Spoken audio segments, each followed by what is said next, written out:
Hello जी। स्वागत आप सबका फिर से मेरे एक नए वीडियो में एक नई अपडेट के साथ। आई होप कि तुसी सारे जने बहुत बढ़िया होगे। आजकल यूट्यूब पे एक नया ड्रामा शुरू हो गया है। बताया जा रहा है कि जगत जीजा जी की पोल खुल गई है।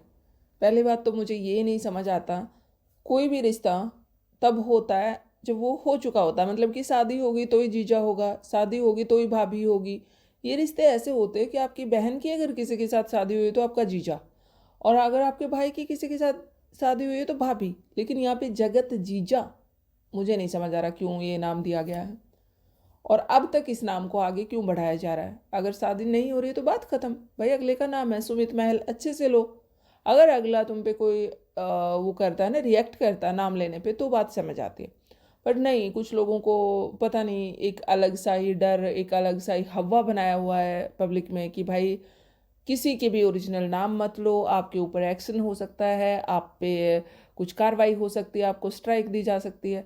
अगर देखिए बिलो द बेल्ट जाके बात करेंगे या किसी के बुरे तरीके से पीछे पड़ जाएंगे तो ऑफकोर्स सामने वाला कुछ कुछ ना कुछ तो करेगा। अपनी इज्जत सबको प्यारी है, अपना सुख चैन सबको प्यारा है। अगर सामने वाला अपना काम कर रहा है और आप अपना काम कर रहे हो तो कभी भी ऐसा नहीं होता कि कोई आके आपके ऊपर अटैक करेगा। अगर आप गलत नहीं बोल रहे, बिलो द बेल्ट जाके नहीं बोल रहे, गाली गलौच नहीं कर रहे, अभद्र भाषा का प्रयोग नहीं कर रहे, कुछ अश्लील चीज़ें नहीं कर रहे, तो कोई नहीं करता आपके साथ। तो जब तक सामने वाला ऑब्जेक्शन नहीं उठाता तब तक आप आराम से सामने वाले का नाम लेके अच्छे से बात करें ताकि सामने वाले को भी बात समझ आए। तो यहाँ पे हम बात करने वाले हैं सुमित महल के बारे में। ऐसा बोला जा रहा है कि वो कुछ चैनल चलाते हैं और वो चैनल सही नहीं है, अश्लील चैनल हैं। वो तो बहुत गंदी गंदी वीडियो बनाते हैं, वो तो गंदे गंदे थंबनेल यूज करते हैं, वो तो बहुत गंदी चीज़ें कर रहे हैं। और उनके कुछ रिएक्शन चैनल भी हैं, शायद एक उनका रिएक्शन चैनल है जिसपे वो व्लॉगर पे रिएक्शन देते हैं क्योंकि आवाज़ मैच हो रही है। और अभी उसके बारे में कंफर्म नहीं हुआ है, बट इन फ्यूचर आपको बताया जाएगा। बट उससे पहले ये जो अश्लीलता फैलाने वाले चैनल हैं इनके बारे में कंफर्म हो चुका है, तो उसके बारे में बताया जा रहा है कि भैया ये तो छुपे रुस्तम निकले, इन्होंने लोगों को बताया नहीं, ये तो ऐसी हरकतें कर रहे हैं। इन्होंने जो इतने सारे प्ले बटन दिखाए, इतने सारे वो silver play button, golden play button दिखाए हैं, वो इनके गंदगी से आए। एक बात मुझे समझ नहीं आती, पहले भी जब नेहा के साथ इस आदमी का रिश्ता नहीं जुड़ा था तब इसके बारे में कोई बात नहीं होती थी। बट जैसे ही नेहा के साथ इस आदमी का रिश्ता जुड़ा, इसके ऊपर सबने सवाल उठाने शुरू कर दिए कि इसको पैसे का लालच होगा, इसको फेम चाहिए, इसको ये चाहिए, इसको वो चाहिए। और फिर जब रिश्ता टूटा तो भी ये तो फेम के लिए आया था, ये तो लालची था, ये तो गंदा इंसान था, अच्छा हुआ वो नेहा बच गई, नहीं तो इन फ्यूचर पता नहीं क्या हो जाता। मुझे ऐसा लग रहा है ना कि ऑडियंस इतनी ज़्यादा वो पागल हो चुकी है ना कि कहीं पे कोई स्टैंड ही नहीं रहा है, कहीं पे इंसान टिकना ही नहीं चाहता है। तो अब उनके बारे में बोला जा रहा है कि भाई वो तो छुपे रुस्तम निकले। अगर किसी का चैनल है और वो अगर नहीं बताना चाहता तो ज़रूरी नहीं है कि वो बताए। ठीक है, अगर उसको वैसे ही चैनल चल रहा है, उसका सब कुछ हो रहा है, अगर वो बता देता, सपोज करो एक बार कि अगर उसका जब रिश्ता हुआ और तब वो बता देता कि हाँ उसके और भी चैनल हैं, वो और अलग अलग चैनल पे भी काम कर रहा है, तो लोग बोलते शो ऑफ कर रहा है। और अगर उसने नहीं बताया तो वो छुपा रुस्तम निकला। और बार बार उसको पोक किया जा रहा है। मुझे कहीं ना कहीं ऐसा लग रहा है ये किसी ना किसी की सोची समझी साजिश है जो उसको पोक किया जा रहा है। लोग चाहते हैं कि नेहा ने तो अपनी साइड की स्टोरी कभी क्लियर नहीं की, नेहा ने तो नहीं बताया कभी भी आके कि भाई क्या था क्या नहीं था। जगत दीदी ये सारी बातें छुपा गई, या यूं कह सकते हैं कि वो बच गई इन सब चीज़ों से कि चलो जो हो गया वो तो हो गया, लेकिन मुझे इस लफड़े में नहीं पड़ना। बट लोग ये चाहते हैं कि उसको पोक कर करके, उसको इन सब चीज़ों में दिखा धकेल के उसके मुंह से सच बाहर निकलवाते हैं या उसके मुंह से बातें निकलवाते हैं। वो एक वीडियो बनाएगा, वो कुछ बोलेगा तो उसमें से हम कुछ बातें उठाएंगे, उसमें से कुछ मुद्दे बनाएंगे कि ये देखो पहले तो ऐसे बोल रहा था, अब ये ऐसे बोल रहा है। तो इस तरीके की चीज़ें जानबूझ के की जा रही हैं, उनको बोलने पे मजबूर किया जा रहा है, जबकि वो इन सारी चीज़ों से हट के अपने काम पे फोकस कर रहे हैं, आराम से अपना काम कर रहे हैं, घूम फिर रहे हैं, सारी चीज़ें कर रहे हैं। इवेंट में भी जब वो गए जबलपुर इवेंट में, तो वहाँ भी सवाल उठाए कि इसको आता ही क्या है चलने के सिवा, अगली बार अगर इसकी चलने वाली रील आई तो भैया हमसे नहीं देखा जाएगा, ये चलता ही रहता है बस और कुछ करता ही नहीं है, इसको कहाँ से मॉडलिंग आती है, यहाँ मॉडल बना फिर रहा है।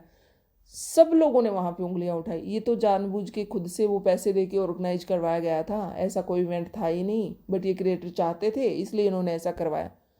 मुझे एक चीज़ समझ नहीं आती, चलो जैसे भी कर रहे थे, जिसने भी किया, जैसे भी किया, बट उसमें इतनी ज़्यादा नेगेटिविटी क्यों डालनी है? ठीक है, हो रहा था, हो गया, जिसका जैसे था वैसे चल रहा है, बिना वजह क्यों किया जा रहा है? क्योंकि मैं बाकी व्लॉगर पे बोलती हूँ, उन पे रिएक्ट भी करती हूँ, बट अभी तक सुमित महल का मुझे कुछ भी ऐसा नहीं लगा कि जहाँ पे वो मिसगाइड कर रहा हो लोगों को, या कोई ऐसी चीज़ कर रहा हो जिस पे सवाल उठाना बनता है। वो नॉर्मल अपने व्लॉगिंग के व्लॉग डाले, उसने 2-4 नॉर्मल चीज़ें डाली हैं। शायद अगर वो नेहा तिवारी के साथ ना जुड़ा होता तो शायद उसको लोग बात भी नहीं करते या उसके व्लॉग के बारे में चर्चा भी नहीं करते, बट उसका नाम उसके साथ जुड़ा था, इस वजह से लोग बार बार उसको पिंच कर रहे हैं, बार बार उसको पोक कर रहे हैं। और अब कहीं ना कहीं लोगों को ऐसा लग रहा है कि उसने तो दिया नहीं, उसने तो समझदारी दिखाई कि उसने मुंह बंद कर लिया या वो नहीं बोली, जो भी रहा, जैसे भी रहा, लेकिन इस आदमी को इतना उकसाओ, इतना उकसाओ, इतना पिंच करो कि ये अपना मुंह खोले। और जब ये मुंह खोलेगा, अपनी मतलब लाइव करेगा या फिर वीडियो बनाएगा, तो वहाँ से हम एक और नया मुद्दा बनाएंगे, एक और नई चीज़ लेके आएंगे कि देखा जगत दीदी ने ऐसा कहा था, देखा जगत भैया ने ऐसा कहा था, लेकिन जगत जीजा जी तो ऐसे कह रहे हैं। तो लोगों को वो वाला मसाला चाहिए। या फिर ये भी हो सकता है कि जिस किसी की भी ये साजिश है, वो जानबूझ के कुछ लोगों को इनके पीछे लगा रहा है, फेक कमेंट करवाए जा रहे हैं, फेक रिएक्शन दिलवाए जा रहे हैं इनके लिए कि भैया कहीं ना कहीं ये बोले। होता है ना, जैसे एक रिएक्शन चैनल पकड़ लिया, उसको बोल दिया कि आप इस बारे में बात उठाना शुरू करो, क्योंकि ये बात ऑलमोस्ट अगर देखा जाए तो सुमित महल के बारे में अभी पिछले कुछ दिन से कोई बात ही नहीं कर रहा था, उसका कोई मुद्दा ही नहीं था। जबलपुर इवेंट में एक बार उनकी बात हुई, उसके बाद बात खत्म हो गई, लेकिन फिर से उनका मुद्दा आ गया है। पता नहीं कहाँ कहाँ से ढूंढ ढूंढ के लोग उनके चैनल भी लेके आ रहे हैं कि ये चैनल भी देखो उनका है, इस पर गंदी फोटो लगाई जा रही है, इस पर ऐसा किया जा रहा है। कुछ लोग ये भी कह रहे हैं कि भैया रिएक्शन चैनल भी है। तो ये सारी चीज़ें कहाँ से सर्च कर करके ला रहे हैं? कहाँ से है लोगों के पास इतना फालतू टाइम?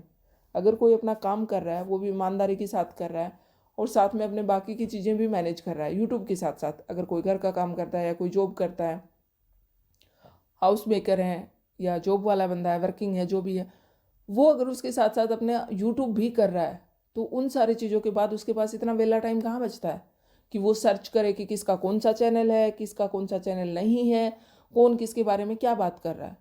अगर बात करें, हम एक रिएक्शन वीडियो भी बनाते हैं, तो जिसके ऊपर रिएक्शन देना होता है उससे रिलेटेड हम चीज़ें देखेंगे, या फिर वो रिएक्शन चैनल देखेंगे जो ऑलरेडी उन पे बात कर रहे हैं, तो वहाँ से हम कुछ पॉइंट उठाएंगे, बात करेंगे। बट यहाँ पे इतना फालतू टाइम लोगों के पास कहाँ से आ रहा है कि ढूंढ ढूंढ के चीज़ें निकाली जा रही हैं कि ये क्या कर रहा है।